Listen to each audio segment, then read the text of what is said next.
So the limitations of noise optimization, I again say we can never say how the noise behavior for a circuit will be like, and all our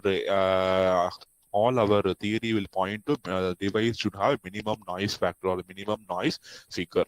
So for that, we will see what all I can do for the fabrication, what all changes I can do in the device circuit. For that, I will minimize my noise. There are no specific guidelines as such how to minimize noise. It all depends on how you fabricate the device, what material you are going to use for fabricating. So it is going to divide, it is going to uh, depend on all the parameters, and as such there is no guidelines what will minimize noise. It depends from person to person and from application to application.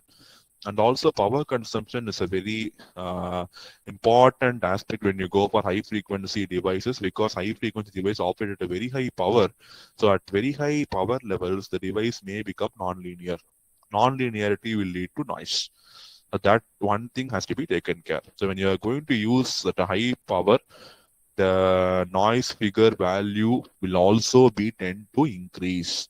So in that specific case, we are going to derive one more parameter called noise figure, which will have a temperature dependent formula for assessing the performance of device in the high temperature.